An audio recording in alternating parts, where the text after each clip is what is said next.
ಓಹೋ, ಕನ್ನಡ ರಾಜ್ಯೋತ್ಸವ ಮಾಡ್ತಿದ್ದೀರೋ? ಮಾಡಿ.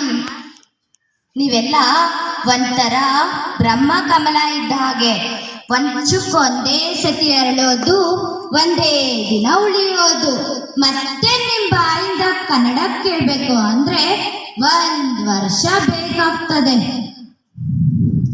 ಕನ್ನಡನ ಬಳಸೋದು ಅಂದ್ರೆ ಕನ್ನಡನ ಬಳಸೋದು ಕಣ್ರಿ. ಈಗಿನ ಜನಾಂಗದವರು ಕನ್ನಡನ ಇಷ್ಟಿಷ್ಟಾಗೆ ಬಳಸಿ ಮುಂದಿನ ಜನಾಂಗಕ್ಕೆ ಉಳಿಸ್ತಾ ಇದ್ದಾರೆ. 4 ಇಂಗ್ಲಿಷ್ ಪದಗಳ ಮಧ್ಯೆ 1 ಕನ್ನಡ ಪದನ ಹೀಗೆ ಚಲ್ಬಿಡ್ತಾರೆ. ಬೆಳಗ್ಗೆ ಆಯ್ತು ಅಂದ್ರೆ ಗುಡ್ ಮಾರ್ನಿಂಗ್ ಸರ್, ಬ್ರೇಕ್ಫಾಸ್ಟ್ ಆಯ್ತಾ ಸರ್ ಅಂತಾರೆ.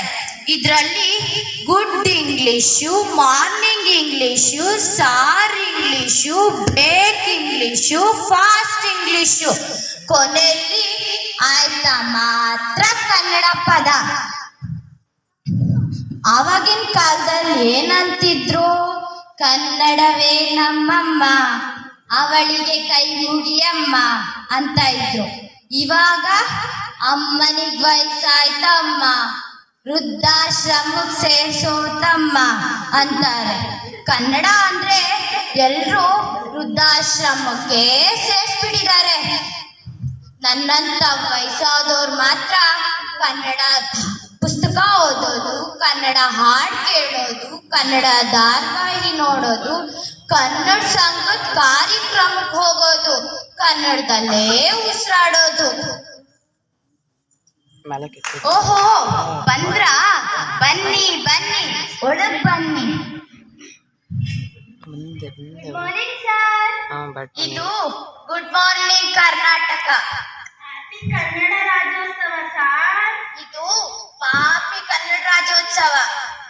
Many more happy returns of the day sir. ಇದು ಮಿಣ ಮಿಣ ಮಿಣ ಶುಭಾಶಯ. ಕನ್ನಡವನ್ನು ಕಾಪಾಡೋಕೆ ಬಂದಿರೋದು ಸರ್, ನಾವು ಹುಟ್ಟು ಹೋರಾಟಗಾರರು ಸರ್. ನೀವು ಹುಟ್ಟೋಕ್ಕಿಂತ ಮುಂಚೆನೂ ಕನ್ನಡ ಇತ್ತು, ನೀವು ಹೋದ್ಮೇಲೆನೂ ಕನ್ನಡ ಇರುತ್ತೆ. ಕನ್ನಡನ ಯಾರು ಉಳಿಸ್ಬೇಕಾಗಿಲ್ಲ ಕಣ್ರಿ, ನಿಮ್ಮನ್ನೇ ಕನ್ನಡ ಉಳಿಸ್ಬೇಕು. ಕರೆಕ್ಟ್ ಆಗಿ ಹೇಳಿದ್ರಿ ಸರ್. ಕನ್ನಡ ಅಂದ್ರೆ ಏನ್ ಅನ್ಕೊಂಡಿದ್ದೀರಾ? ನಡೆದರೆ ನಡೆ, ಮಾತನಾಡಿದರೆ ನುಡಿ, ಪೂಜಿಸಿದರೆ ದೇವರು, ಪೂಜೆಗೆ ಗುಡಿ. ಅರ್ಥ ಆಯ್ತಾ? ಅಯ್ಯೋ ಹೋಗ್ಲಿ ಬಿಡಿ ಸರ್. ಮಾತಿನ ಮುಂಚೆ, ಮಾತಿನ ಕೊನೆಯಲ್ಲಿ ಸಾರ್ ಸುರಿಯೋದನ್ನ ಬಿಟ್ಬಿಡಿ. ಕನ್ನಡದಲ್ಲೇ ಶಬ್ದಗಳು ಕೊರತೆ ಇದೆ ಅನ್ಕೊಂಡ್ರ?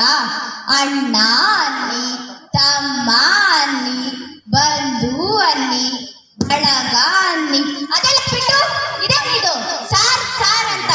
ನನ್ ಗೊತ್ತಿರೋದೇ 1 ಸಾರು, ಅದು ತಿನ್ನೋ ಸಾರು. ಅರ್ಥ ಆಯ್ತಾ? ಹೋಗ್ಲಿ ಬಿಡಿ ಸರ್. ನೀವು ಕನ್ನಡಕ್ಕೋಸ್ಕರ ಏನ್ ಚಂದ ಮಾಡಿದ್ದೀರಾ ಸರ್. ಕನ್ನಡಕ್ಕೋಸ್ಕರ ನೀವು ಭೇಟಿಯಾಗುತ್ತಿರುವ ಚಂದಾದಾರರು ವ್ಯಾಪ್ತಿ ಪ್ರದೇಶದಿಂದ ಹೊರಗಿದ್ದಾರೆ. ಅರ್ಥ ಆಯ್ತಾ? ಕನ್ನಡಕ್ಕೋಸ್ಕರ ಏನು ಚಂದ ಮಾಡ್ಬೇಕಿಲ್ಲ ಕಣ್ರು, ಅಂದವಾದ ಭಾಷೆನ ಚಂದವಾಗಿ ಬಳಸಿದ್ರೆ ಸಾಕು. ಅರ್ಥ ಆಯ್ತಾ? ಕರೆಕ್ಟ್ ಆಗಿ ಹೇಳಿದ್ರಿ ಸರ್ ಗುರುಗಳೇ. ಕನ್ನಡ ಅಂದ್ರೆ ಏನ್ ಕಾಸು ಅನ್ಕೊಂಡ್ರ? ನಮ್ಮೆಲ್ರಿಗೂ ಬಾಸು. ಮತ್ತೆ ಇಂಗ್ಲಿಷ್ ಅವ್ರಿಗೆ ಬಾಸು. Thank you.